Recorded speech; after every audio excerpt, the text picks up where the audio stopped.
Okay, sometimes in science we use some really big numbers. And sometimes in science we use some really small numbers.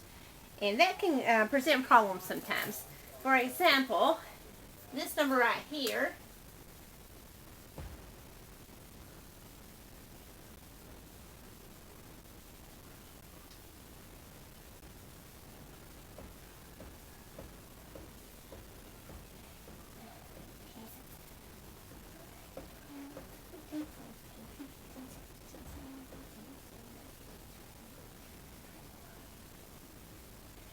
this number right here, this is what's known as Avogadro's number, that if you'll take chemistry, you'll learn more about Avogadro's number. And moles. This is the number of molecules that are in a mole of a substance, 6.02, or 602, and a whole bunch of zeros. Okay, that's Avogadro's number. And I can't even read that number. It's like 602 billion somethings. Okay. Really big number. And it takes a lot of paper to write it. The first time I had to go back and write it again because my board wasn't big enough, and I had to go back and write small. Okay, so that's a problem sometimes. So in science, we use what is called scientific notation, which means we can write this in a shorter term, where it's easier to write, easier to read. And there's just a couple little rules to remember about scientific notation. First being that it's in powers of 10. If you remember about powers of 10, go back and think about math. Okay, in math, you might remember if we had something called 10 squared. 10 squared, we didn't like that, 10 squared. And what 10 squared meant was that you had 10 times 10, which is 10 times 10 is 100. Or if you had 10 to the third, you would have 10 times itself 3 times. That tells you how many times. 10 times 10 times 10, and that would be 1,000. Or 10 to the fourth. That would be 10 times itself 4 times. 10 times 10 times 10 times 10. And that would be 10,000. So on. Okay. So that's how powers of 10 work. Well, in scientific notation, we use powers of 10 to write these really big numbers and these really small numbers that we're going to talk about in just a second, in a way that's easier to write, easier to read, easier to understand. Okay. So these are all written in powers of 10. So anytime we write something in scientific notation, we're going to have a power of 10 in there. So for this big number right here, we're going to have something times 10 to a power, or an exponent up here. Okay? And one rule to remember when you're writing in scientific notation is you're always going to have one number that's between 0 and 10. So that's 1, 2, 3, 4, 5, 6, 7, 8, 9, basically. You're going to have 1, 2, 3, 4, 5, 6, 7, 8. One real number, single digit, to the left of your decimal point. In this case, it's going to be our 6 that's right here. Okay? So we're going to write our 6 down. That's only one number to the left of our decimal point. So that means our decimal point's going to go next. We'll keep our O2. We call them significant figures. You'll learn more about that later. So 6.02 times 10. So this is step 1 here. We're going to get our decimal point right there where there's just one number to the left. We're going to write our times 10. That's the second thing. And then our third part is going to be this exponent right here. And that tends to be the hardest part to remember. What did we have to do to get that exponent? Okay, so to get that exponent, we have to move our decimal point. If we can't see a decimal point in a number, we know that it's right here at the end. Okay, so understood decimal down here at the end. And we've got to figure out what we had to do to get it to right here, all the way over to here. Okay, so we can just count. We go 1, 2, 3, 4, 5, 6, 7, 8, 9, 10, 11, 12, 13, 14, 15, 16, 17, 18, 19, 20, 21, 22, 23. We had to move our decimal point 23 times. 23 times to get it to right there. Okay? So if we move it 23 times, that 23 is what's going to be our exponent.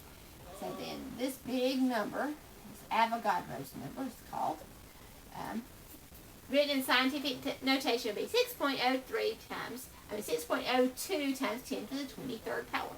6.02 times 10 to the 23.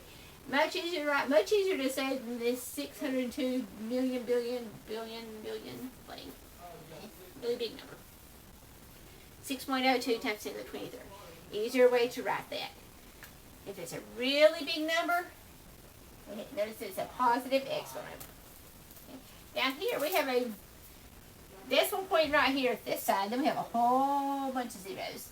167262219 kilograms. Okay, this is actually the mass of a proton, a teeny tiny little big proton in the nucleus of an atom. So to write this, first of all, we probably lose count with our zeros. I tend to lose count with zeros. We probably lose count with our zeros, and then I don't even know how to say millionths, billionths, trillionths, or whatever, a fraction of a number. Tiny little fraction of a number, because our decimal is way over here. Okay. So we're going to write this one in scientific notation. We're going to do it the same way that we did up here. Same rules apply. We have to get to where, remember, we can't use zeros. It has to be between 1 and, has to be 1, 2, 3, 4, 5, 6, 7, 8, 9. It has to be a whole number. So the first number that we can use here is going to be our 1. So our 1 is going to be our number that's to the left of our decimal. So our 1. Then we'll put our decimal. And then we're going to keep our 6, 7, 2, 6, 2, 1, 9. Okay, so. Well, the only thing important is to know that's the one to the left, and the rest of them can just stay there. Okay? And then step 2 is our times 10. And then we got to figure out what our exponent is for step 3, our exponent. Okay. We're going to a teeny tiny little bitty number, because this one right here is an itty bitty fraction of a number. When we have a little bitty fraction of a number, we're going to use a negative exponent. A negative exponent means that we're going to move our decimal to the right to get it to where it's going. Okay.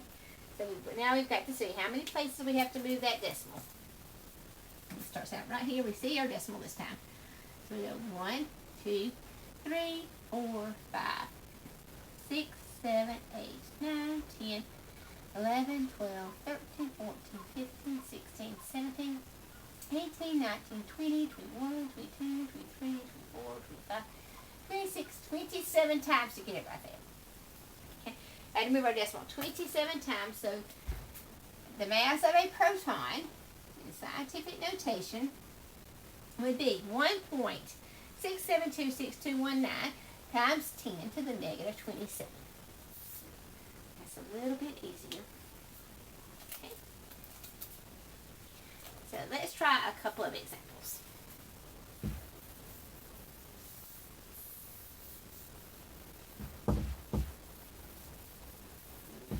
I'll work a couple with you, then I'm going to give you the chance to try a couple on your own. Okay, first example, let's say we have 8, 4, 0, 0, 0, 0, 0, 0. And I want you to write this in scientific notation. Okay. Rule number 1. I have to have our 1 number to the left of our decimal. Okay, so that's going to be our 8. And our decimal goes right there. We're going to keep our 4. Step 2 is our times 10. And then we've got to figure out what our exponent is going to be. Is this a teeny tiny little bitty number, or is this a bigger number? Okay. Well, we don't see our decimal, so it's a whole number. It would actually be 84 million. Okay. It's a big number, so we're going to be moving our decimal from the end here to that to the left. So we're going to go 1, 2, 3, 4, 5, 6, 7 places. We had to move our decimal 7 places to get to right there. So this would be times 10 to the 7. 8.4 times 10 to the 7th. Let's try another one. Let's say we have 6, 0, 0, 0, 0, 0, 0. Okay, now how would we write this one in scientific notation? Again, we have a big number. This is actually 60 million. So how would I write 60 million in scientific notation? My 1 number to the left would be that one, our first real number. And I'll put a decimal in. I'll just put 0. Step 2 is our times 10. Always same thing. And then we got to figure out how many steps did we move to get our decimal to right there. We don't see our decimal, so we know it's at the end. We had to move it 1, 2, 3, 4, 5, 6, 7 places. So again, we have 6.0 times 10 to the 7th. Okay. Now, I want you to try this one.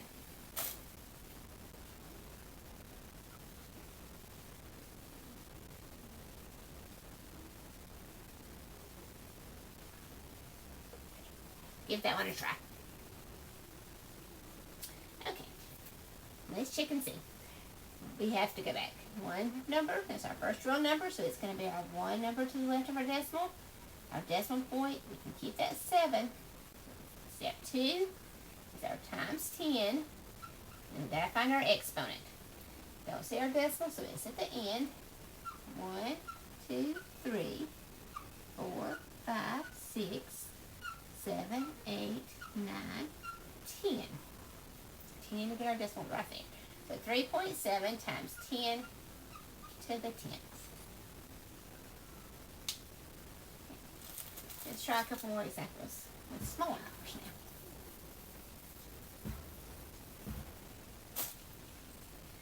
Let's say we have something that has a mass of 0.00078 kilograms. How would I write this one in scientific notation?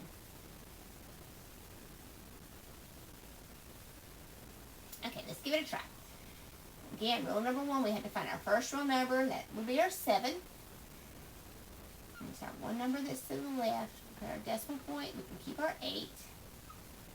Now, times 10. And we've got to find our exponent. How did we get our decimal here? Okay. It's a really small number. Our decimal's right here, so it's a tiny little fraction of a number. If it's a really small number, we have to move our decimal to the right, so it's going to have a negative exponent. Okay?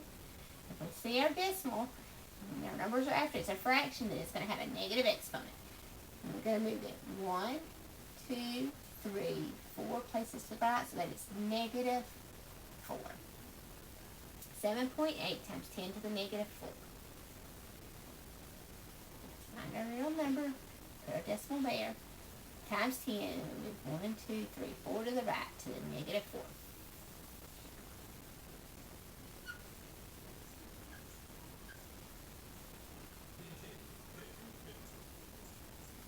Give this one a try. Okay, again, we find our first real number, it's that 8 right there.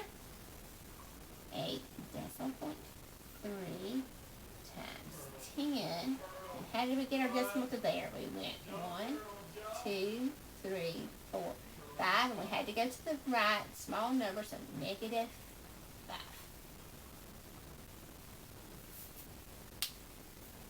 Okay.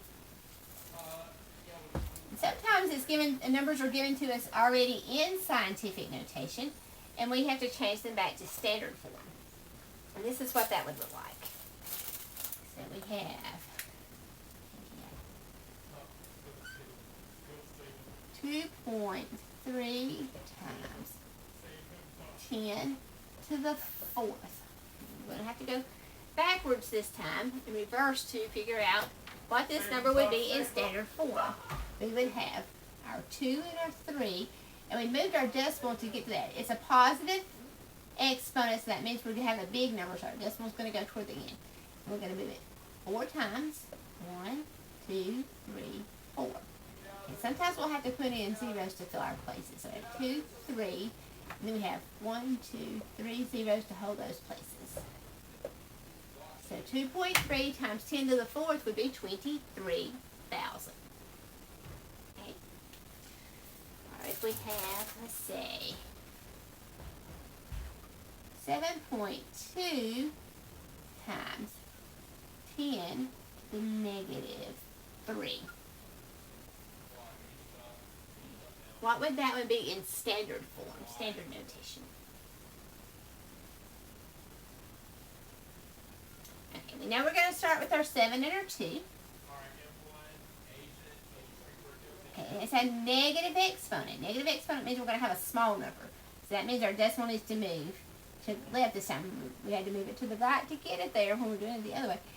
If we want to, if it's negative, it's going to be a small number, so it's going to be less than 1. So to make it less than 1, our decimal is going to go 3 places this way.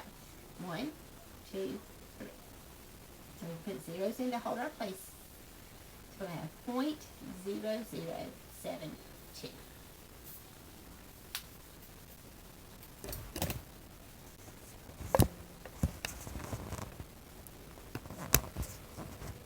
Okay, now I need you to try a few.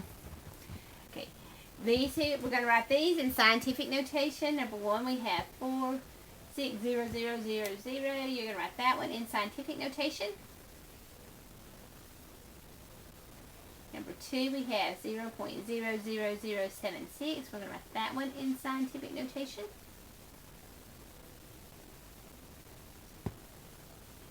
These over here we're going to write in standard notation. 3.6 times 10 to the negative 4. Write that one in standard notation. And 5.7 times 10 to the 6. Write that one in standard notation as well.